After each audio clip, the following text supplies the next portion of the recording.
ये 2 घंटे आपके लिए बहुत सफिशिएंट है। अगर आपको ऐसा लग रहा है कि 2 घंटे में आप नहीं कर पाएंगे तो ऐसा नहीं है। एट द लास्ट आपके पास 15 मिनट्स बचेंगे अगर आप अच्छे से पेपर लिखते हो और ज्यादा डिले नहीं करते सोचने में। आपको पहले के ये 15 मिनट एकदम गो थ्रू करना है अच्छे से अपने पेपर को। आपको ये नहीं देखना कि आपको क्या नहीं आता है, बल्कि आपको इस पे कंसंट्रेट ज्यादा करना है कि आपको क्या चीज अच्छे से आती है।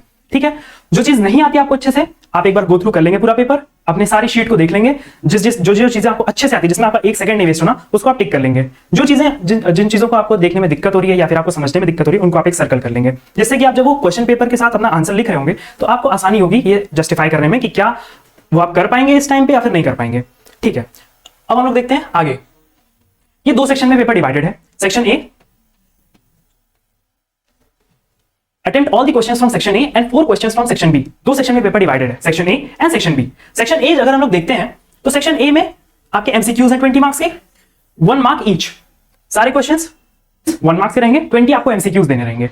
और उसके बाद आपको डेफिनेशन के और कुछ ऐसे सिंपल एक या तो 1 लाइन के या तो 2 लाइन के आपको स्टेटमेंट ड्रिवन आपको करने रहेंगे आंसर अपने कॉपी में। अगर हम लोग सेक्शन B को देखें, सेक्शन A में आपको कोई भी चॉइसेस नहीं मिलती, आपको सारे अटेम्प्ट करने होंगे।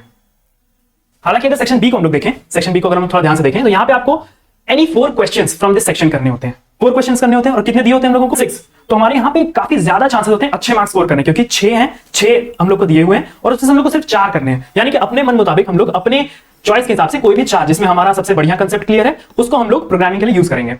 ठीक है, The answer in this question should consist of the programs in their BlueJ environment or any program environment with the Java as the base। देखिए आईसीएसटी क्या बोलता है, आईसीएसटी बोलता है कि आपको जब प्रोग्राम लिखेंगे जावा का तो उसमें ब्लूजे होना चाहिए। तो कुछ चीजें ब्लूजे की होती है, पर वो ज्यादातर जब आप प्रैक्टिकल प्रोग्राम में जाते हैं तब आपके काम की होती है। यहाँ पे छोटे मोटे कंसेप्ट होंगे, लेकिन जब हम उसको प्रोग्रामिंग में डील करेंगे तब मैं आपको उसको क्लियर कर दूंगा। ठीक है, अभी मैं आपको कुछ चीजें क्लियर करूंगा छोटी मोटी बेसिक की, और जब प्रोग्राम हम लोग अच्छे से देखेंगे तो हम लोग बाद में उसको अच्छे से पूरा मैं आपको बताऊंगा। देखिए अगर आपकी प्रोग्रामिंग अच्छी नहीं है तभी मैं आपको कुछ ऐसे पॉइंट्स बताऊंगा जो कि आईसीएससी का एक क्राइटेरिया होता है मार्क्स देने का, जिसके बाद आप अगर ये 60 मार्क्स से क्वेश्चन है सेक्शन बी में, अगर आपको प्रोग्रामिंग 0 आती है नल, तब भी आप 15 to 20 मार्क्स, और अगर डिसेंट प्रोग्रामिंग आपको आती है तो आप उसमें 40 to 45 मार्क्स ले आ सकते हैं। और जिनको आती है उनका पूरा कंसेप्ट मैं क्लियर करके जाऊंगा आज। ठीक है, each program should be written using variable description. Variable description बहुत जरूरी होता है। आपको एक टेबल बनानी होगी, उसमें जितने भी वेरिएबल आपने यूज किए हैं, क्यों यूज किए, ये सब बताना होगा। Mnemonic codes so the logic of the program is clearly depicted। देखिए निमोनिक्स जब आप यूज करते हैं, देखिए आपके प्रोग्राम का बेसिक मतलब क्या होता है। जब आप कोई प्रोग्राम करते हैं तो उसका बेसिक मतलब क्या होना चाहिए, जो आपको क्वेश्चन दिया गया है उसका एक आंसर, एक आउटपुट आना चाहिए एक फ्लो के साथ। ठीक है, अगर मान लीजिए कि आपके पास कोई क्वेश्चन दिया हुआ है, सपोज करिए यहां पे दिया हुआ है define a class with the following specifications, तो इसको हम लोग प्रोग्रामिंग में डील करेंगे अच्छे से। मैं बस आपको एक ओवरव्यू दे देता हूं। ठीक है, पहले हम लोग यहां पर लेते हैं flow charts and algorithms are not required. अब देखिए यहां पे आईसीएससी बोलता है कि फ्लो चार्ट्स और एल्गोरिथम मत बनाइए आप, लेकिन ये आपके इंप्रूवमेंट की आपसे कोई गलती ना हो और आप कोई मिस्टेक ना करें ऐसी जो आपके मार्क्स डिडक्ट हो सके, जिससे उसके लिए बहुत इंपॉर्टेंट होता है फ्लो चार्ट। मतलब फ्लो चार्ट को तो मैं इतना रिकमेंड नहीं करता, पर एल्गोरिथम बहुत बेसिक कंसेप्ट है जो आपका बहुत क्लियर होना चाहिए। देखिए एल्गोरिथम होता है जिसको हम लोग कहते हैं pseudo language of programming. Pseudo language of programming क्या है, अगर मैं आपको कहूं कि आपके छत से आपको आपके नीचे तक जाना है जहां पे आपका मेन गेट है घर का, तो आप बोलेंगे कि आपके पास अगर किसी ऐसे एक डम इंसान को, एक सूडो इंसान को समझाना है जिसको कुछ नहीं पता आपका घर का रास्ता कहां है, कैसे उतरते हैं, सीढ़ी उतरते हैं, तो आप उसको कैसे समझाएंगे कि आप पहले मेरे छत से सीढ़ी की तरफ जाएंगे, सीढ़ी से आप लेफ्ट मुड़ेंगे और नीचे जाएंगे, उतरते जाएंगे, फिर उसके बाद आपको एक गैलरी मिलेगी, आपको गैलरी से सीधा होकर जाना है, एक गेट खोलना है, फिर आप गैलरी से बाहर निकलेंगे एंड देन आप मेन गेट की तरफ पहुंच जाएंगे। मेन गेट से अगर आपको बाहर जाना है, मेन गेट में ऐसे लॉक है, उसको खोलेंगे। These are the pseudo codes. अब इस सूडो कोड्स में आप अपने मन मुताबिक चीजें लिखते हैं, पर वो एक क्राइटेरिया के अंदर होनी चाहिए। ऐसा नहीं कि आप कुछ भी लिख दें उसमें, वो एक क्राइटेरिया के अंदर होनी चाहिए। ठीक है, तो यहां पे हम लोग देख रहे हैं कि flow charts and algorithms are not required, पर ये आपके लिए अच्छा होगा अगर आप लिखेंगे उसको। चलिए, ये आपकी कंप्यूटर एप्लीकेशन का सिलेबस है। ठीक है, तो हम एक बार सिलेबस के साथ जल्दी से गो थ्रू होते हैं, जिससे हमारा थ्योरी का कंसेप्ट एक अच्छे तरीके से बिल्डअप हो पाए। जिनको नहीं पता है थ्योरी कहां से आ रही है, क्या आ रही है, रेड्यूस सिलेबस है, तो उनको भी क्लियर हो जाए जल्दी से। ठीक है, तो हम लोग गो थ्रू करेंगे। पहले मैंने सारे जो भी मेन जो अच्छे से आपको करने हैं, जो कि देखिए थ्योरी 40 मार्क्स की आ रही है आपके, उसमें एमसीक्यू है, उसमें कहीं बहुत हद तक आपका प्रोग्रामिंग भी क्लियर हो जाएगा और आपका एक बेसिक बिल्डअप हो जाएगा। जब आप कॉन्फिडेंट फील करेंगे आप प्रोग्रामिंग या फिर कोई भी आप अपना आंसर लिखेंगे, तो उसमें आपका एक बेसिक बिल्डअप होगा। चीजें कनेक्टेड है सारी कंप्यूटर में। ठीक है, this is nothing but like maths, चीजें सारी कनेक्टेड है इसमें। 2 घंटे का आपका पेपर होगा, 100 मार्क्स उसमें आपको स्कोर करने हैं और इंटरनल असेसमेंट भी आपको दिया गया है। ठीक है, रिवीजन ऑफ क्लास 9 सिलेबस। देखिए जब आप क्लास 10th में आते हैं तो ये माना जाता है कि आपको क्लास 9 से कुछ बेसिक चीजें पता होनी चाहिए, ठीक है। उसको हम लोग देखते हैं क्या, जैसे कि आपको ऑब्जेक्ट ओरिएंटेड, आपकी पूरी जावा जो है वही एक ऑब्जेक्ट ओरिएंटेड प्रोग्रामिंग लैंग्वेज है। अब ऑब्जेक्ट ओरिएंटेड क्या होता है? ऑब्जेक्ट ओरिएंटेड जिसे आप रियल समय पे चीजों के साथ कंपेयर कर सकते हैं। सपोज मैं अगर आपको कंपेयर करके बताऊं तो अगर आपको कोई काम अगर एक कुत्ता है उसको भौंकना है, ठीक है, तो वो भौंकना फंक्शन हो गया, यानी मेथड हो गया उस प्रोग्राम का। अगर उसको एक सिमुलेशन में डाले प्रोग्राम, एक डॉग को, आप जीटीए खेलते होंगे तो उसमें अगर एक डॉग को डाला जाए, एक डॉग के कैरेक्टर को, तो वो क्या करेगा? उसका फंक्शन होगा बार्क करना, भौंकना। तो वो फंक्शन कर रहा है। अब उसके लिए कई सारी चीजें होंगी, जैसे वो ऑब्जेक्ट, तो वो जो डॉग है वो एक ऑब्जेक्ट है। और वो डॉग अगर वो किसी ब्रीड का है, सपोज करिए कि वो आप कह रहे हैं जर्मन शेपर्ड है, आप उसको डिपेक्ट किए हैं जीटीए में एक जर्मन शेपर्ड की तरह, तो वो एक ऑब्जेक्ट हो गया। और किसके अंडर में आ रहा है? क्लास डॉग के अंडर में आ रहा है, ठीक है। तो क्लास आपकी प्रोटोटाइप हो गई जिसके अंदर ऑब्जेक्ट आता है, जिसके थ्रू आप कोई फंक्शन करते हैं। तो ये आपकी ऑब्जेक्ट ओरिएंटेड प्रोग्रामिंग आपको आनी चाहिए क्लास 9 से। Elementary concept of objects and classes, basic concepts आपको आने चाहिए। Values and data types, values क्या होते हैं? कोई भी आप वैल्यू जो इंपुट करते हैं, वेरिएबल्स हो गए, ठीक है। और डेटा टाइप आपके इंटीजर, डबल, ये सब हो गए, ठीक है, primitive and non primitive data types. Operators in Java, plus minus, logical comparison करने के लिए, ठीक है, less than, equal to. Input in Java, mathematical library methods, conditional constructors in Java, iterative constructors in Java and nested for loops. कई सारे loops हैं, कई सारे प्रोग्रामिंग के हैं, उसको हम लोग बाद में देखेंगे, उसको हम लोग बाद में डील करेंगे। बट आपको ये बेसिक ओवरव्यू होना चाहिए। अगर आपको बेसिक ओवरव्यू नहीं है तो मैं इसके लिए आपको एक चीज बता दूं। आप अपनी क्लास 9 की अगर आपके पास बुक है अभी, तो उसमें सिर्फ आप एक काम करिए, उसमें आप जाके सारे जो नाम है वो सब अच्छे से पढ़ लीजिए, उनकी डेफिनेशन एक बार जल्दी से गो थ्रू हो जाइए, और जो चैप्टर के पीछे कुछ कुछ बुलेट पॉइंट्स दिए होते हैं उसके साथ जल्दी से गो थ्रू हो जाइए, ठीक है। आज ये आपको आज ही करना है, जब ये वीडियो अपलोड हो रही होगी इसके तुरंत बाद आपको करना है।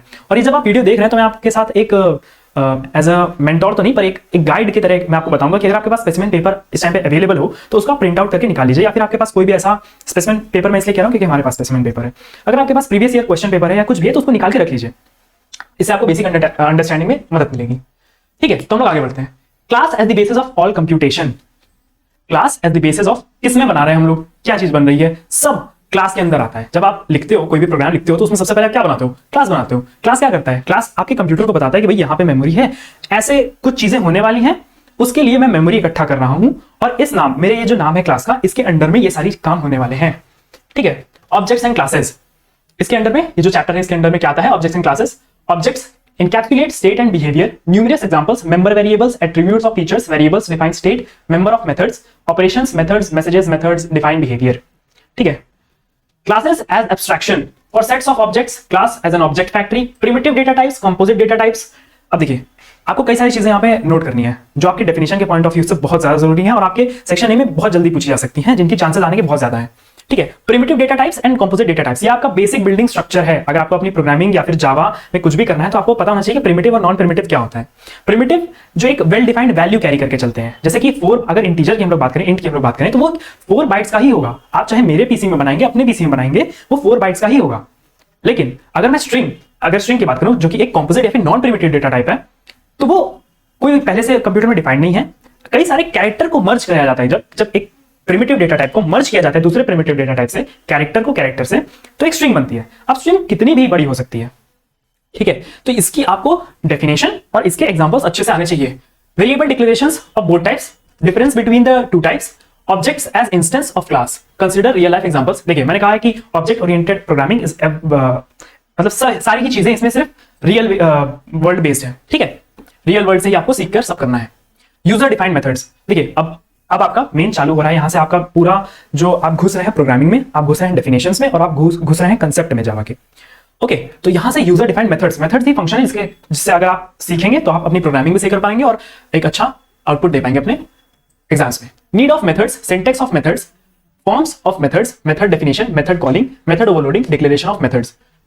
एक मिनट, देखिए यहां पे method overloading, declaration of methods and method calling, ये बहुत जरूरी है, क्योंकि जब आपको प्रोग्राम दिया जाएगा तो उसमें हमेशा बोला जाएगा कि आप एक मेन फंक्शन बनाइए और उससे अपने दूसरे क्लासेस को और फंक्शंस को कॉल करिए, ठीक है। तो ये आपको आनी चाहिए। Ways to define a method, ways to invoke the methods. अब कॉल बाय वैल्यू, ये call by value and call by reference, value और रेफरेंस ये आपको बहुत जगह मिलेंगे, ठीक है। तो आप इसको बेसिक से ऐसे समझ सकते हैं कि आप वैल्यू, जब एक्चुअली यूजर जो वैल्यू दिया हुआ है उस वैल्यू पे काम करेंगे तो उसको कॉल बाय वैल्यू कहेंगे या फिर पास बाय वैल्यू कहेंगे। और अगर कोई किसी के रेफरेंस के थ्रू, जैसे कि आप किसी फंक्शन में बार बार उसको इटरेट कर रहे हैं, यानी एक लूप चला रहे हैं, तो आप उस वैल्यू पे नहीं काम कर रहे हैं, आप उसके रेफरेंस पे काम कर रहे हैं, यानी कि आपको एक वैल्यू रेफर्ड है कि कहीं से, और आप ना डायरेक्टली उस वैल्यू पे काम करते हुए एक दूसरी सब वैल्यू पे काम कर रहे हैं, जो कि होल्ड तो सेम ही चीज कर रही है, लेकिन इससे आपकी जो यूजर डिफाइंड वैल्यू होगी उस पर फर्क नहीं पड़ेगा। ठीक है, तो ये आपको आना चाहिए। ठीक है, इससे आगे हम लोग चलते हैं। इसकी डेफिनेशन बहुत इंपॉर्टेंट है, आपको ये आनी ही चाहिए इनकी definitions. Object creation invoking the methods with respect to use of multiple methods with different names to implement modular programming. भाई अगर आपको प्रोग्रामिंग करनी है तो आपको कुछ कुछ ऑब्जेक्ट आनी चाहिए। ऑब्जेक्ट के जो सिंटेक्स हैं, ऑब्जेक्ट के जो कुछ पैकेज में कुछ चीजें होती हैं वो आपको आनी चाहिए, बेसिक चीजें। Actual parameters and formal parameters, इसका डेफिनेशन, और इसकी बहुत इंपॉर्टेंट है इसकी वर्किंग आपके लिए। Declaration of methods, static and non static. भाई ये कह सकते हैं कि एक मूल मंत्र है स्टैटिक एंड नॉन स्टैटिक, क्योंकि इससे आपके पास ज्यादातर, इससे आप क्लास 12 तक भी जाएंगे ना, अगर आपका बेसिक कंसेप्ट क्लियर है स्टैटिक एंड नॉन स्टैटिक का, तो ये आपकी बहुत मदद करेगा। स्टैटिक क्या होता है? स्टैटिक यानी कि आप कहीं से भी उसको कॉल करिए, कोई दिक्कत नहीं है। अगर आपकी क्लास में है कोई सपोज करिए एक वेरिएबल है स्टैटिक वेरिएबल, तो अगर वो आपने डिफाइन कर दिया अपनी क्लास के अंदर में, तो आप उसको कहीं से भी कॉल करिए, वो कॉल हो जाएगा उस क्लास के अंदर। ठीक है, नॉन स्टैटिक का ये होता है, नॉन स्टैटिक नहीं होता। सी स्टैटिक एंड फाइनल जो होते हैं, अगर आप उसको किसी कहीं भी लगा देते हैं तो वो एक तरीके से फाइनल मतलब हो गया कि वो बदला नहीं जा सकता, और स्टैटिक का भी यही मतलब होता है, तो उसको आप कहीं भी कॉल कर सकते हैं पूरे प्रोग्राम में। Non static. Prototype signature, pure and impure methods pass. देखिए यहां पे फिर मैंने क्या कहा था कि देखिए वैल्यू और रेफरेंस के क्वेश्चंस, वैल्यू और रेफरेंस के क्वेश्चन आपसे आईसीएसई पूछेगा ही पूछेगा, क्योंकि ये बेसिस है आपके 11th-12th की प्रोग्रामिंग के लिए, और आप 10th में है। ठीक है, तो pass by value and pass by reference, जैसा अभी हम लोग ने देखा था कि call by value and call by reference, यहां पे मेथड को जब कॉल इन्वोक करते हैं तो उसमें यूज होता है। ठीक है, और इसको जब भी हम लोग इनको देखेंगे तो ज्यादातर हम लोग क्या करेंगे ना, इनका एग्जांपल में ज्यादा ध्यान देने की ट्राई करेंगे, क्योंकि ये फिर हम लोग अपने प्रोग्रामिंग में भी अप्लाई कर पाएंगे। तो ये बात जरूर याद रखिएगा कि जब भी कोई ऐसा चीज पूछे जो आपकी प्रोग्रामिंग में प्रोग्रामिंग में आपकी मदद करेगा, तो उसको अच्छे से उसके एग्जाम्पल के साथ देखें। ठीक है, आगे बढ़ते हैं हम लोग, थोड़ा सा आगे चलते हैं। ठीक है, देखिए अब यहां से कंस्ट्रक्टर चालू हो रहा है। कंस्ट्रक्टर आपका डेफिनेशन और एमसीक्यू से बहुत इंपॉर्टेंट है। क्यों? Constructor, parameterize constructor overloading, difference between constructor and method. Constructor क्या होता है?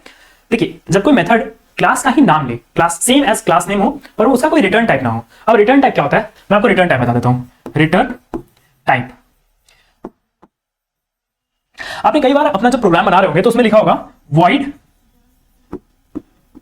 main।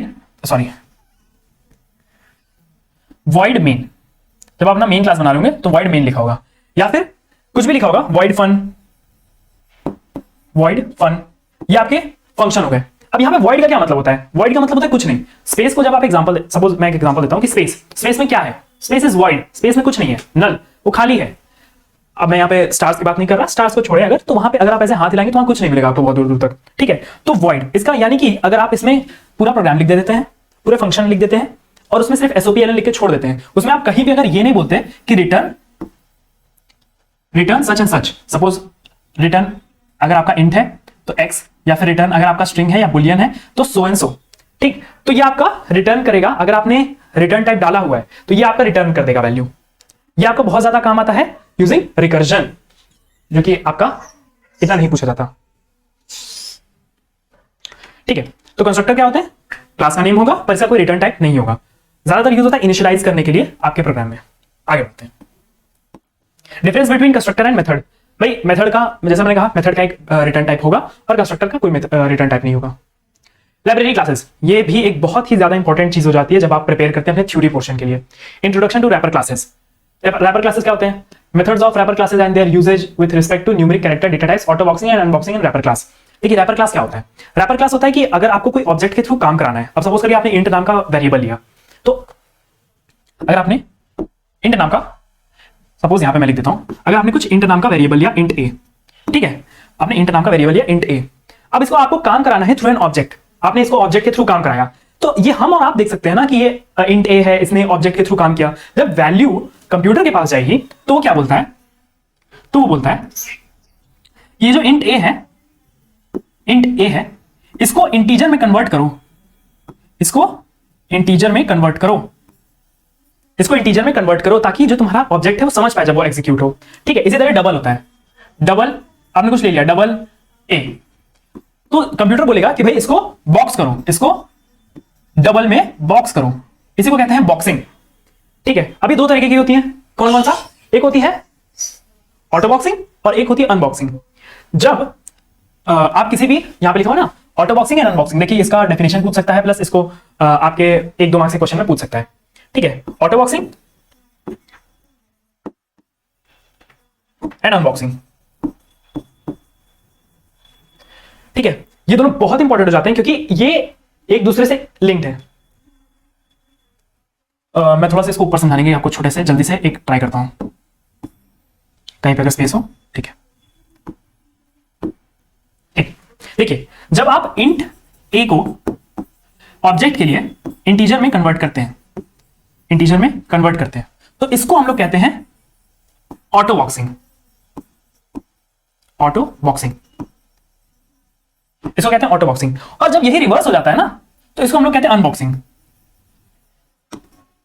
देखिए आप कहीं पे सामान भेज रहे हैं किसी को, आप सपोज करिए आप सामान भेज रहे हैं किसी को, इंट ए नाम है उस सामान का, अब आप उसको किसी ऑब्जेक्ट को भेज रहे हो तो आप उसको बॉक्स करके भेजोगे ना, तो इसी को कहते हैं ऑटो बॉक्सिंग, कि आप उसको बॉक्स करके भेज रहे हो। और जब कहीं से सामान रिसीव कर रहे हो तो क्या करोगे, तो आप उसको अनबॉक्स करोगे, तो इसको कहते हैं अनबॉक्सिंग। ठीक है, आई होप ये समझ में आ गया होगा आपको। ओके,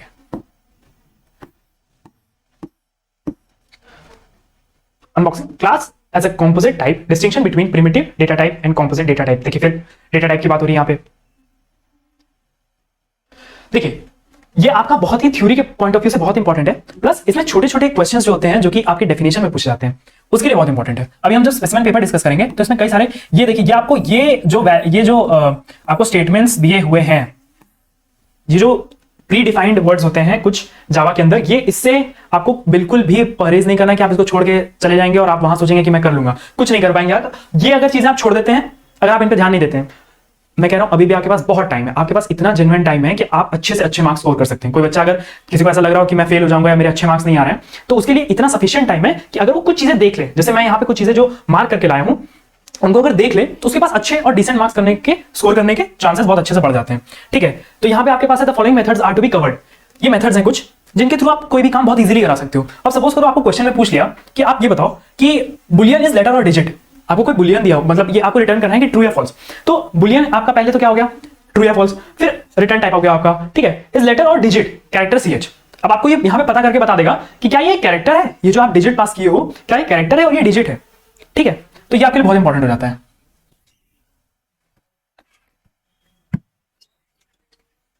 ओके, ठीक है, हम लोग इनकैप्सुलेशन को अच्छे से देखेंगे। देखिए आपके क्लास 9th और 10th में कुछ चीजें होंगी आपके पास, पॉलीमॉर्फिज्म, एब्स्ट्रैक्शन, इनहेरिटेंस और इनकैप्सुलेशन। तो यहाँ पे इनकैप्सुलेशन का अगर एक चैप्टर अलग से दिया हुआ है तो आपके पास भी एक बेसिक अंडरस्टैंडिंग होनी चाहिए कि भाई मुझे ये देख के जाना है, मैं इसको छोड़ के नहीं जा सकता। ठीक है, access specifiers and its scope and visibility. अब इनकैप्सुलेशन क्या होता है, ठीक है, जब आप कोई प्रोग्राम लिखते हैं, अब आपने कोई, अब मैं ICSE की बात नहीं कर रहा कि आप अपने क्लास में बैठ के और कुछ ऐसा प्रोग्राम लिख रहे हो जिसका कोई मतलब नहीं है। कोई आप ऐसे, आपने सोचा कि कोई गूगल ने प्रोग्राम लिखा, सपोज गूगल ने कोई प्रोग्राम लिखा, अब उसकी कई सारी राइवल कंपनीज है, आप नहीं चाहते कि माइक्रोसॉफ्ट के पास वो कुछ उसकी इंटरनल डिटेल्स जाए उस प्रोग्राम की, तो आप क्या करते हो, उसको इनकैप्सुलेट कर देते हो। हालांकि ये सिर्फ चोरी होने से बचाने के लिए जरूरी नहीं है, कई सारी चीजें आप ऑब्जेक्ट और फंक्शन को भी इनकैप्सुलेट करते हो अपने क्लासेस में। ठीक है, तो आप इनकैप्सुलेशन वहां यूज करते हो ताकि आपकी चीजें इकट्ठा होकर और संजो कर रखाई जा सके। Access specifier and its scope and visibility. Access specifiers like primitive, protected, public, visibility rules for private, protected and public, and scope of variables. देखिए यहाँ मैं जल्दी से आपको एक छोटा सा हिंट दे देता हूँ। देखिए जो भी चीज प्राइवेट होगी, अगर आपकी कोई प्राइवेट चीज है तो कौन ओन करेगा। यहाँ पे जब भी मैं आपकी बात करूँ तो आप एक ह्यूमन है, ह्यूमन क्लास, आपकी ह्यूमन क्लास हो गई, आपका ऑब्जेक्ट आपका जो भी नाम हो। सपोज अगर मैं अपनी बात करूँ तो मेरा क्लास हो गया ह्यूमन, मैं अपना नाम सपोज करिए ले लेता हूं XYZ, तो वो मेरा ऑब्जेक्ट हो गया, और मैं उसके थ्रू कुछ भी काम करूं तो वो मेरा फंक्शन हो गया। अब मेरी प्राइवेट चीज कौन काम करेगा, मेरे प्राइवेट, सपोज करिए मैं कोई कंपनी ओन करता हूं प्राइवेट, तो उसमें कौन काम करेगा, मैं काम करूंगा। तो उसमें जो भी जितने भी वर्कर होंगे वो मेरे अलावा कोई नहीं यूज कर पाएगा। हाँ, अगर मेरा कोई कलीग है या फिर किसी ने मुझसे परमिशन ली है तो वो यूज कर सकता है अगर मेरी परमिशन है तो। ठीक है, प्रोटेक्टेड। देखिए प्रोटेक्टेड क्या होता है, जब आप बड़ी सी कोई प्रोग्रामिंग लिखते हैं तो उसके अंदर आप सब क्लासेस बनाते हो। ठीक है, अब उस सब क्लासेस जब आप बनाते हो तो उसमें कई बार ऐसा होता है कि आपको जो आपकी प्रीवियस क्लास है उससे कुछ चीजें मंगानी पड़ती हैं। अब जैसे आप अपने पापा के घर पे जाओ, या अपने पापा के घर पे रहते हो, सॉरी, अगर आप अपने पापा के शॉप पे जाओ या फिर आपके पापा जहां काम करते हैं वहां जाओ, तो आप सबकी डेस्क में नहीं सामान ले सकते, लेकिन आप अपने पापा के डेस्क पे या फिर जो पापा यूज कर रहे हैं, पेन यूज कर रहे हैं, आप उनसे मांग सकते हो, लेकिन आप सबके डेस्क पे तो जाकर पेन नहीं मांगोगे। तो इसी तरीके जो प्रोटेक्टेड होता है वहां से आप वैल्यूज, वहां से आप वेरिएबल्स यूज कर सकते हो, लेकिन आप सब में से यूज नहीं कर सकते। फिर आता है पब्लिक। भाई पब्लिक, अब ट्रेन पब्लिक है, पब्लिक ट्रांसपोर्ट व्हीकल है, तो उसमें कोई भी जा रहा है, कुछ भी आप किसी से भी बात कर लेते हो या फिर कुछ भी आप चले जाते हो, आपसे कोई पूछता नहीं है, कि आपको कहां जाना है। हाँ, तो class variables, instant variables, argument variables and local variables, तो ये आपको डेफिनेशंस बहुत जरूरी है सब देखना, क्योंकि ये आपके डेफिनेशन पॉइंट ऑफ व्यू से बहुत इंपॉर्टेंट है। ठीक है, फिर उसके बाद हम लोग आ जाते हैं भाई इन दोनों पे। ये दोनों खासकर देखिए, अगर आप वो बच्चे हैं जिनको ऐसा लगता है कि उनसे प्रोग्रामिंग हो तो जाती है पर उन्होंने किसी कारणवश अपना जो इंपॉर्टेंट टाइम था वो नहीं दे पाए, या फिर कुछ कई लोगों की तबीयत खराब हो जाती है वो नहीं कर पाते, तो अगर आपको ऐसा लगता है कि आपके पास टाइम ना होने के कारण या फिर आपको प्रोग्रामिंग समझ में आती है पर आप उसकी प्रैक्टिस नहीं कर पाए इतना, तो मैं आपको सलाह दूंगा कि, और हाँ खासकर वो बच्चे जो कि प्रोग्रामिंग समझते हैं उनसे एकदम छूट जाए भाई, किसी तरह बस 10th पास हो, हमसे कंप्यूटर छूटे, हम कॉमर्स लें या फिर हम कुछ भी और दूसरे फील्ड में जाए, हम हिंदी लें, हमसे ये छूटे, तो उनके लिए ये दोनों जो है ये बहुत इंपॉर्टेंट हो जाते हैं। ठीक है, क्योंकि अगर आप ये सिर्फ चैप्टर भी पढ़ लेते हो तो आपको एक बेसिक अंडरस्टैंडिंग वहां से मिल जाती है कि प्रोग्राम कैसे वर्क करेगा और प्रोग्राम को हम कैसे अच्छे से समझ सकते हैं। ठीक है, तो डेफिनेशन ऑफ एन एरे। अब एरे क्या होता है? एरे एक कह सकते हैं एक लीनियर स्ट्रक्चर होता है। एरे एक लीनियर स्ट्रक्चर होता है, जैसे ट्रेन का कंपार्टमेंट आपने देखा होगा, ट्रेन का कंपार्टमेंट ऐसा होता है कुछ, ठीक है, ऐसे कुछ जुड़ा होता है ट्रेन का कंपार्टमेंट, और बीच में ऐसे कनेक्टेड होता है आपके आने जाने के लिए, बीच में ऐसे कनेक्टेड होता है आने जाने। Same goes with array. अब पहले क्या होता था, पहले आपने एक डिजिट ली, फिर कहीं पे एक वेरिएबल में एक डिजिट ली, फिर कहीं एक वेरिएबल में एक डिजिट ली, तो क्या होता था आपका मेमोरी बहुत भरा जाता था और आपका रन टाइम जो है वो ज्यादा हो जाता था। तो देखिए, जो मशीन की एफिशिएंसी वो ऐसे चेक की जाती है कि आपका प्रोग्राम जल्दी से जल्दी एग्जीक्यूट हो जाए। भाई आप तो नहीं चाहोगे कि आपका 1 घंटे में आपने कोई प्रोग्राम लिखा कि a = b या फिर a + b, तो 1 घंटा लगा रहा है करने में। तो इसीलिए आपका पहली बात तो आपका मेमोरी कम करने के लिए, दूसरा आपका रन टाइम कम करने के लिए वो हम लोगों ने एरे बनाया, जो कि हम यूज करेंगे अपने प्रोग्राम्स में। ठीक है, तो ये एरे एक स्ट्रक्चर, लीनियर स्ट्रक्चर होता है जिसमें लीनियरली कुछ चीजें अरेंज होती हैं ऐसे। हाँ, declaration, initialization and accepting data of single dimensional array. अब यहाँ पे आप थोड़ी अब इसको मैं कहूंगा आपको बुक जरूर पढ़ के जाएं। देखिए, आप अगर ऐसा सोचेंगे कि कहीं भी, सिर्फ मैं तरुण सर की बात नहीं कर रहा, लेकिन आप किसी भी टीचर पे यूट्यूब पे बहुत ज्यादा ऐसा डिपेंडेंट मत हो जाए कि आपको 100% उस 1 घंटे के, 1.5 घंटे के, 2 घंटे के वीडियो लेक्चर से मिल जाएगा। अगर ऐसा होता तो फिर बुक्स बनना बंद हो जाती। देखिए, आप बुक्स में से कई सारी ऐसी चीजें होती है जो राइटर वहां पे लिखता है ताकि आपको बेसिक अंडरस्टैंडिंग आपकी बढ़े। ठीक है, तो आपको बुक्स जरूर पढ़ के जानी है इस चीजों में, एरे में और स्ट्रिंग हैंडलिंग में बुक जरूर पढ़नी है आपको। डेफिनेशन के पॉइंट ऑफ व्यू से भी बहुत इंपॉर्टेंट चैप्टर है, प्लस प्रोग्रामिंग में आपका बहुत बड़ा हिस्सा, इनका एक बहुत बड़ा कंट्रीब्यूट करेंगे बाद में। ठीक है, तो arrays and there uses, sorting and technique, bubble sort, ये बहुत इंपॉर्टेंट चीज है, ये आपको करना ही करना है अगर आपको एक डिसेंट मार्क्स चाहिए। ठीक है, search techniques, linear search and binary search, ये हम देख लेंगे अभी जब हम लोग प्रोग्राम करेंगे। And array as a composite type, length statement. ठीक है, तो ये इनिशियलाइजेशन वगैरह आपको थोड़ा सा इसका पढ़ लेना है कि कैसे इनिशियलाइज होता है, बाकी हम इसको प्रोग्राम में देखेंगे। ठीक है, आगे बढ़ते हैं हम लोग। String handling. देखिए, स्ट्रिंग क्या होता है, जैसे मैंने कहा कि कई सारे कैरेक्टर को जब आप कॉन्कैटिनेट कर देते हो, ठीक है, मान लीजिए कि मेरा नाम है आशीष, तो यहां पे मैंने a प्लस, देखिए ये बहुत इंपॉर्टेंट चीज है। पहली बात तो आपका, सॉरी, ठीक है, तो यहां पे हम लोग क्या करेंगे, यहां पे हम लोग एक कैरेक्टर, यहां पे हम लोग एक कैरेक्टर लेंगे a प्लस s। ठीक है, फिर ऐसे ही हम लोग आगे बढ़ सकते हैं पर उसका कोई जरूरत नहीं है। ठीक है, तो यहां पे हम लोगों ने कैरेक्टर्स लिए और इन कैरेक्टर्स से हम लोग ऐड कर देंगे तो डबल इनवर्टेड कॉमास में क्या बन जाएगा, स्ट्रिंग बन जाएगा, एक स्ट्रिंग बन जाएगा। ओके, एक स्ट्रिंग बन जाएगा। कई सारे कैरेक्टर्स को जब आप कॉन्कैटिनेट करके एक कुछ बनाते हो जो कि एक नॉन प्रिमिटिव डेटा टाइप में बनता है, उसे उस नॉन प्रिमिटिव डेटा टाइप को या फिर कंपोजिट डेटा टाइप को हम लोग स्ट्रिंग कहते हैं। ओके, ठीक है, string class, string as a class, methods of string, implementation of string class methods, string array. देखिए, अगर आपको बेसिक अंडरस्टैंडिंग है स्ट्रिंग की, तो ये सब आपके लिए बहुत ही आसान चीजें, इनकी सिर्फ आप डेफिनेशन पढ़ के आगे बढ़ सकते हो। बेसिकली स्ट्रिंग में आपको कहां मेहनत करनी है वो मैं आपको बताता हूं। देखिए, स्ट्रिंग पूरा थियोरेटिकल बेस्ड चीज है, इसमें आपको कुछ भी अपना दिमाग नहीं लगाना होता, इसमें बस आपको बुक का उठा के और प्रोग्राम में चेप देना होता है। ठीक है, सपोज करिए, I am sorry, just a minute,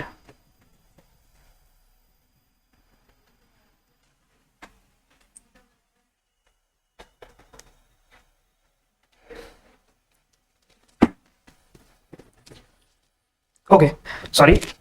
तो इसमें आपको कुछ भी मेहनत करने की जरूरत नहीं होती, अपना दिमाग बहुत ज्यादा लगाने की जरूरत नहीं होती, अनलाइक एरे में आपको कुछ चीजें अपने से दिमाग लगा के सीखनी होती है, और इंटीजर में तो जो कि नंबर बेस्ड प्रोग्राम आता है उसमें तो काफी ज्यादा आपका दिमाग लगता है। ठीक है, तो string class, methods of string class, ये सब हो गया। आपको अब देखना क्या है, आपको बहुत अच्छे से ध्यान देना है, और इसके एग्जांपल्स अगर आप देखेंगे तो मैं बता सकता हूं कि आपका प्रोग्रामिंग का एक बहुत मेजर हिस्सा जो आपके 60 मार्क्स की प्रोग्रामिंग आने वाली है, उसमें जो 60 मार्क्स की प्रोग्रामिंग है, 60 मार्क्स की प्रोग्रामिंग में, ठीक है, कम से कम 1 या 2 क्वेश्चन स्ट्रिंग से जरूर होंगे। 1 या 2 क्वेश्चन का मतलब है कि 15 to 30 मार्क्स आपके पक्का से स्ट्रिंग पे हैं। तो आपको स्ट्रिंग के ये सब तो देख के ही जाने हैं, ये सब तो आपको देख के ही जाने हैं।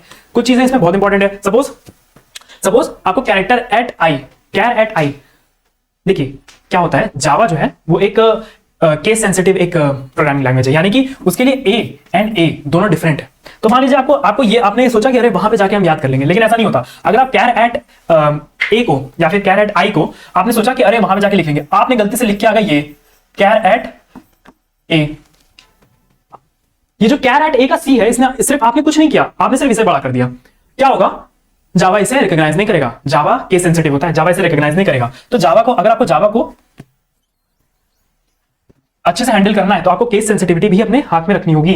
तो इसीलिए आपको string to upper, int length, देखिए कुछ चीजें बहुत इंपॉर्टेंट है इसमें, जैसे इंट लेंथ पक्का आपको कहीं ना कोई क्वेश्चन में इंट लेंथ आता ही है, कैर एट ये आता ही है, इंडेक्स ऑफ ये अगर आपके एरे के लिए बहुत इंपॉर्टेंट है, इंडेक्स ऑफ, ठीक है, last index of, sub string, concatenate, boolean equals to, हाँ ये ट्रिम, ये सब काफी इंपॉर्टेंट आपके हैं, ठीक है। हाँ ओके, तो ये है, ये हो गया आपका सारा जितना भी स्ट्रिंग रिप्लेस, तो इतना नहीं पूछता, ठीक है। पर आप देख लीजिएगा एक बार, programs involving data members method invoking the methods with respect to the object created. Okay, constructors program based on different types of constructors. आपका ये जितना भी है ये प्रोग्रामिंग का डिटेल है, इसे हम लोग प्रोग्रामिंग में डील करेंगे। देखिए हाँ, बहुत अच्छा चीज है ये। सिलेबस में आपको देखिए, आप सिलेबस एक बार गो थ्रू होंगे ना तो आपको एक अच्छे से एक ओवरव्यू मिल जाता है, ठीक है। तो question based on identifying the different variables like local instant argument, private public class. अब देखिए मैंने वहां पे पहले ही आपको कहा था कि आपको एक्सेस स्पेसिफायर अच्छे से आना चाहिए, प्राइवेट पब्लिक प्रोटेक्टेड, ये सब कुछ बेसिक नॉलेज आपको होनी चाहिए।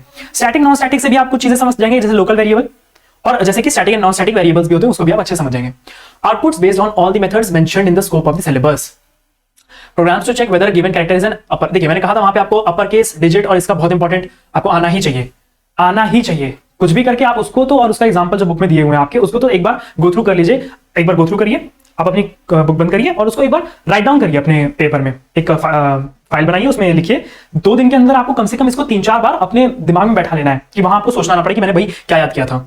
ओके, फिर उसके बाद arrays programs based on accessing the elements of array. देखिए अगर आपने कुछ क्रिएट किया, अगर आप उसको निकाल ही नहीं पा रहे हो तो आपका किस काम का, तो आप प्रोग्राम, आपने एरे बनाया तो उसको आपको देखना है कि एरे में आप उसको निकाल सकते हो कि नहीं, ठीक है। Programs based on the sorting techniques, देखिए बबल सॉर्ट वगैरह ये सब बहुत इंपॉर्टेंट टेक्निक्स है, ये हम लोग देखेंगे एक बार प्रोग्राम में। Programs based on search techniques mentioned in the scope of the syllabus. Programs based on the search technique mentioned in the scope of the syllabus. Okay, string handling, भाई string का आपने अगर बेसिक आप जान गए कि आपको कहां पे कौन सा स्टेटमेंट यूज करना है, तो स्ट्रिंग इज नथिंग। मैं कह रहा हूं आपको बार बार, स्ट्रिंग आप जरूर करिए, अपने थोड़ा आप अपना टाइम निकालिए बुक के लिए, और बुक में से 4-5 एग्जांपल, बस 4-5 एग्जांपल एक बार गो थ्रू होइए, आपको बहुत अच्छी अंडरस्टैंडिंग मिल जाएगी उसकी। फिर उसके बाद palindrome string, pig Latin, alphabetical order of characters and string, ठीक है, ये तो टाइप्स ऑफ स्ट्रिंग हो गया। ओके, कहीं हम लोग कुछ छोड़ा तो नहीं है? हाँ, बबल सॉर्ट टेक्निक, चलिए हाँ, ये हमने देख लिया। अब हम लोग एक बार देखते हैं, एक बार गो थ्रू होते हैं जो हमने सिलेबस पढ़ा, अब इसको एक बार क्रॉस चेक करते हैं कि क्या जो हमने पढ़ा, जो हमें आता है, क्या ऐसा कहीं यूज हो पा रहा है स्पेसिमेन पेपर में। तो एक बार स्पेसिमेन पेपर जो हमारे पास रहेगा उसमें हम जाते हैं, ठीक है। हमारे पास स्पेसिमेन पेपर है ये आईसीएससी का। Okay,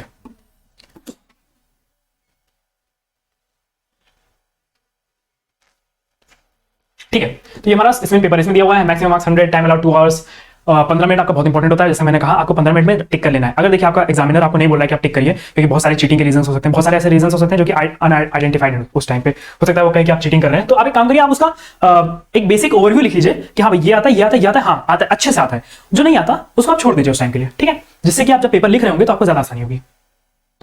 okay, section A, attempt all questions from this section, आपको इसमें सारे करने हैं। सेक्शन बी में आपको कुछ चॉइसेस होती हैं। देखिए आपका एमसीक्यू इस बार क्या हुआ है, एमसीक्यू के ज्यादा वेटेज है। पहले क्या होता था कि आपको डेफिनेशन और इन सब में ज्यादा, पहले एमसीक्यू नहीं आता था, तो आपका इस बार ज्यादा वेटेज है एमसीक्यू में। ओके, चलिए देखते हैं। Choose the correct answers and right the correct option. देखिए पहला ही क्या आ गया, पहले आपका क्लास, और जो आपका क्लास 9th का थोड़ा एक बेसिक ओवरव्यू है, एक स्ट्रक्चर है, वो आ गया।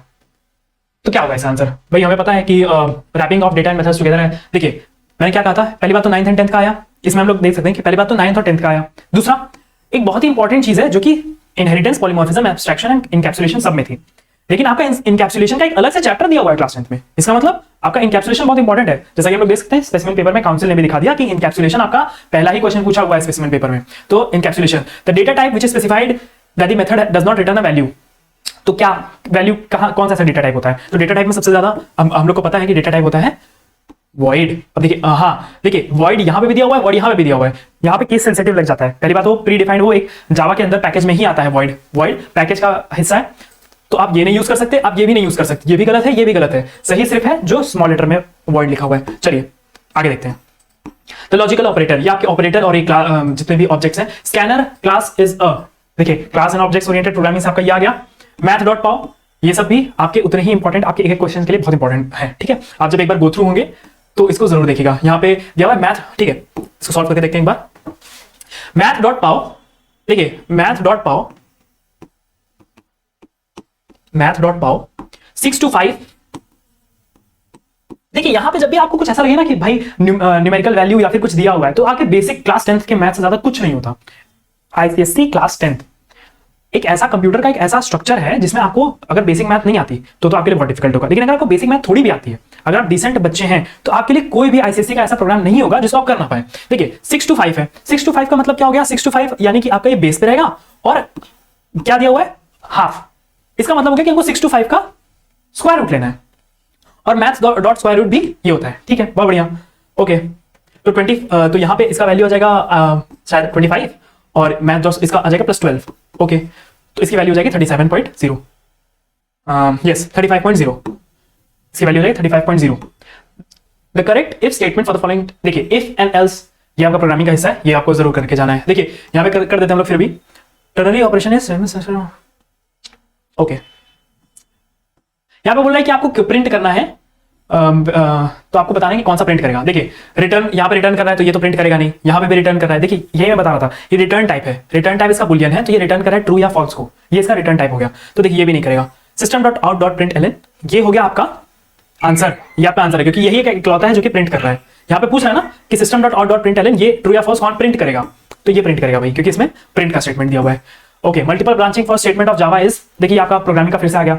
ओके तो ये आपको बहुत अच्छे से आना चाहिए। इसका स्विच इसका आंसर है। The number of bytes occupied by the constant 45 are, number of bytes. देखिए ये आपका एक कह सकते हैं कि डेटा टाइप से होगा, क्योंकि इंटीजर जो है वो कितना वैल्यू स्टोर करता है, 4 बाइट्स स्टोर करता है, तो 45 इंटीजर है तो वो 4 बाइट्स में आएगा।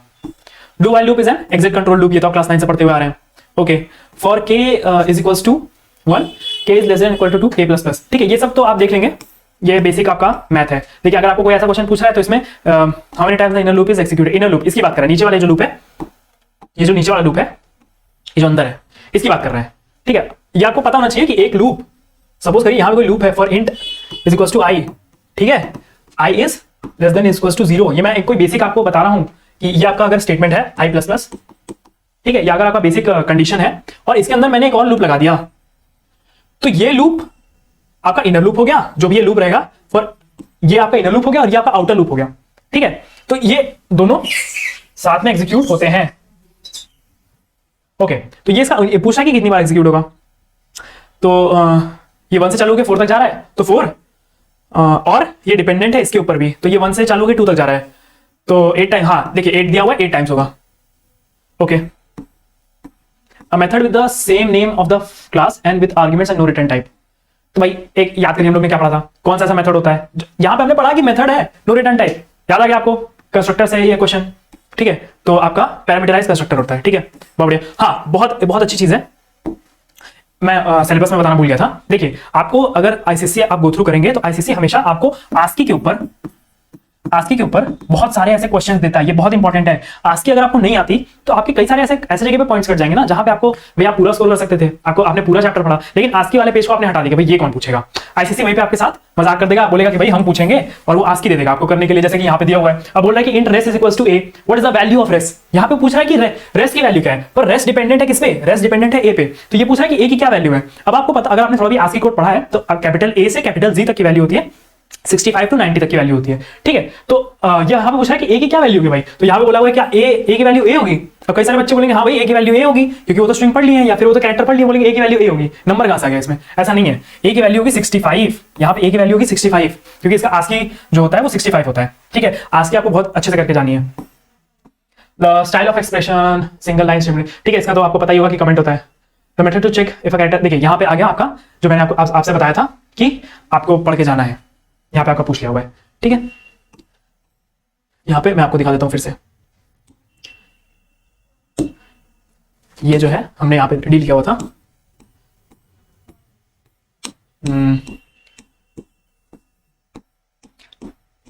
हाँ, लाइब्रेरी क्लासेस में हमने डील किया हुआ था कि बुलियन इज डिजिट और boolean is letter. Boolean is digit और लेटर हमने लाइब्रेरी क्लासेस में देखा हुआ था। वही सेम क्वेश्चन वहां पे उसमें पूछा है।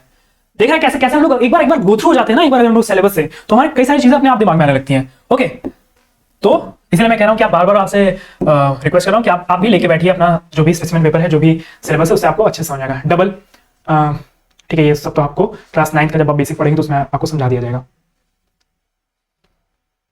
Output of the method determination dot string to basic. Okay ठीक है, यहाँ पे आपका एक छोटा सा कंसेप्ट मैं क्लियर कर देता हूँ। ओके देखिए, the output of the method determination dot सब स्ट्रिंग। देखिए ये एक स्ट्रिंग का क्वेश्चन है, ये एक स्ट्रिंग का क्वेश्चन है। स्ट्रिंग आपने पढ़ी, अब आपको लगा कि भाई ये क्या पूछ रहा है, the output of the method determination dot सब स्ट्रिंग। इस मेथड का आउटपुट क्या होगा? तो ये बोल रहा है कि 2 से 6 तक जो सबस्ट्रिंग है उसको निकाल के मुझे दे दो। जो 2 से 6 तक की सबस्ट्रिंग है उसको मुझे निकाल के दे दो।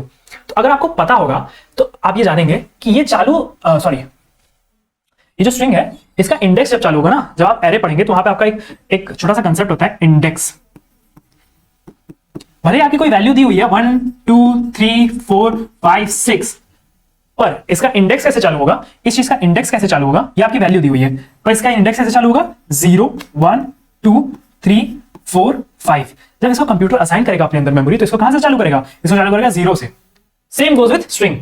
स्ट्रिंग को कहां से असाइन करेगा? 0 से। तो ये पूछ रहा है, और सबस्ट्रिंग की एक कैरेक्टर होता है कि ये जहां से आपका दिया हुआ है 2 से, और ये जहां से लास्ट होता है लास्ट -1 यानी कि 5 तक जाएगा। ओके, तो 0 1 2 3 4 5 एंड 6। तो 2 यहां पे हमें दिख रहा है, 2 एंड 5, तो यहां पे टर्म। ओके, जैसा कि दिया हुआ है, सॉरी ये कट लग गया, कट नहीं लगना, टर्म, ये आपका हो गया आंसर। चलिए आगे बढ़ते हैं। ये सब कुछ बेसिक चीजें जब आप पढ़ेंगे तो आपको खुद ही समझ में आ जाएगा। अब देखिए यहाँ पे बेसिक मैथ दी हुई है, ये बेसिक मैथ अगर आप कर लेंगे तो आपको हो जाएगा। द एरे इंट ऑक्यूपाइज कितना 40 बाइट, क्योंकि एक इंट में अगर 4 है तो भाई 10 में कितना होगा 40 होगा। आगे चलते हैं। Name the type of error that occurs for the following statement. Math dot square root 24 minus. Okay ठीक है, यहाँ पे बढ़िया चीज है, यहाँ पे आपका रिवाइज हो जाएगा अगर आपने पढ़ रखा है तो। ठीक है, name the type of error, ये देखिए आपका आखिरी में आएगा। यही सब आपका मार्क्स स्कोरिंग है भाई। आपको आपके टॉपर से क्या अलग बताता है, आपके टॉपर को वो सब बेसिक चीजें उनकी क्लियर है। अब वो थोड़ी एडवांस में शिफ्ट हो जाते हैं। देखिए उससे पूछा name the type of error that occurs for the following statement. Math dot square root 24, math dot square root 24 minus 25, इसका वैल्यू क्या आएगा? इसके अंदर का वैल्यू आएगा, इसके अंदर आएगा -1। अब भाई -1 का अगर आप कोई वैल्यू निकालोगे, -1 का कोई वैल्यू निकालोगे, -1 का आपने वैल्यू निकाला, तो क्या ये क्या सिंटेक्स एरर लग रहा है आपको? यहाँ पे कोई सिंटेक्स का एरर है? नहीं, ये मैथ डॉट स्क्वायर रूट ऐसे ही यूज होता है। मैथ रन टाइम एरर है क्या? रन टाइम में आपको एरर आएगा? नहीं, रन टाइम में कोई एरर नहीं आएगा। देखिए भाई, अगर आप मैथ्स के स्टूडेंट हैं, आपने बेसिक मैथ पढ़ी हुई है क्लास 10 तक, तो आपको पता होगा कि ये कोई रियल नंबर नहीं है, ये कोई रियल नंबर नहीं है। तो क्या यहाँ पे एरर तो शो करेगा? तो ये भी नहीं है, ये भी नहीं है, ये भी नहीं है, तो क्या होगा आपका लॉजिकल एरर। यहाँ पे लॉजिकल एरर आएगा, यहाँ पे लॉजिकल एरर आएगा, यहाँ पे लॉजिकल एरर आएगा। ठीक है, आगे बढ़ते हैं। ओके, तो ये आपके क्वेश्चन हो गए सारे, एक मार्क्स के 20 क्वेश्चन आपके एमसीक्यू के हो गए। आगे बढ़ते हैं। Evaluate expression. देखिए ये सब आपके एक्सप्रेशन के क्वेश्चन है। अब अगर मैं आपको यहाँ पे करा के दिखाना चाहूँ तो मैं इसको एक छोटे से एग्जांपल के साथ कराना चाहूंगा, जिससे आपका कंसेप्ट तो क्लियर हो जाए और ज्यादा टाइम ना वेस्ट हो आपका। ठीक है, तो यहाँ पे हम लोग छोटा सा करते हैं। देखिए अगर आपको ये दिया हुआ है, जैसे यहाँ पे दिया हुआ है जी प्लस, थोड़ा सा करेंगे हम लोग ए प्लस माइनस बी, और फिर यहाँ पे हम लोग कर लेते हैं प्लस, यहाँ पे हम लोग ने पहले बाद में लिया था तो यहाँ पे पहले ले लेते हैं ए प्लस प्लस। तो यहाँ पे मैं आपको बेसिक एक चीज बता देता हूँ, जब आपको दिया हो इसका मतलब क्या होता है? इसका मतलब ये कहना चाह रहा है, अगर इसमें कहीं भी दिया हुआ है ऐसे, ठीक है, तो ये आपका शॉर्ट फॉर्म में क्या लिखा हुआ है? ये आपका शॉर्ट फॉर्म में लिखा हुआ है कि z is equals to z plus A. ये आपका शॉर्ट फॉर्म में ऐसे लिख देता है। ठीक है, बहुत बढ़िया, ये आपका ऐसे लिख देता है। ओके, तो यहां पे लिखा हुआ है कि where a is equals to 10, a की वैल्यू क्या दी हुई है? 10 दी हुई है, b की वैल्यू 5 दी हुई है, और z की वैल्यू 10 दी हुई है। देखिए ये सब क्वेश्चन आपके मार्क्स बढ़ाने वाले क्वेश्चन है, ये फ्री के क्वेश्चन आप समझ लिया करिए कि ये सब है। तो यहाँ पे आप इसको एक्सपेंड करके लिख लीजिए ताकि आपको एक अच्छे से ओवरव्यू मिल जाए, एक बार एक समझ पाए। तो z is equals to z plus a plus plus minus b। ठीक है, इतना हम लोग पहले करके देखते हैं। तो यहाँ पे z की वैल्यू कितनी दी हुई है? 10 दी हुई है। ठीक है, तो 10 एज इट इज लिखेंगे, क्योंकि यहाँ पे कोई भी ना ही तो पहले हम लोगों की कोई ऑपरेटर है ना कि बाद में कोई ऑपरेटर है। ठीक है, फिर इसके बाद प्लस, और उसके बाद ए की वैल्यू देखिए यहाँ पे प्लस प्लस जो है ये बाद में है, यानी कि ये ए की value as it is copy कर लेगा। ए की वैल्यू जो है ये एज इट इज कॉपी करके यहाँ पे 10 डालेगा, और फिर इसकी वैल्यू को यहां से 10 काट के यहाँ पे 11 कर देगा। एक बार अगर ये एग्जीक्यूट हो गया तो ये एग्जीक्यूशन के बाद इसको 11 कर देगा, ठीक है। 11 करने के बाद आगे गए, 11 करने के बाद आगे गए, उसके बाद यहां पे दिया हुआ है बी की वैल्यू 5 है, पर ये बी की वैल्यू 5 है पर यहां पे डिक्रीमेंट लिखा हुआ है, ठीक है। ये पहले ही डिक्रीमेंट करने को कह रहा है कि भाई डिक्रीमेंट कर दो उसकी वैल्यू। तो अगर पहले दिया हुआ है तो ये 5 की वैल्यू पहले डिक्रीमेंट कर देगा एग्जीक्यूशन से, तो यहाँ पे 5 की, यहाँ पे जो 5 वैल्यू ये 4 हो जाएगी। अब यहाँ पे इसकी वैल्यू क्या हो गई, यहाँ पे इसकी वैल्यू 4 हो गई। ओके, तो अगर हम लोग इतना सॉल्व करके देखें तो क्या आएगा, इसका वैल्यू आएगा 20, सॉरी इसका वैल्यू आएगा 16, इसका वैल्यू आएगा 16, इसका वैल्यू आएगा 16।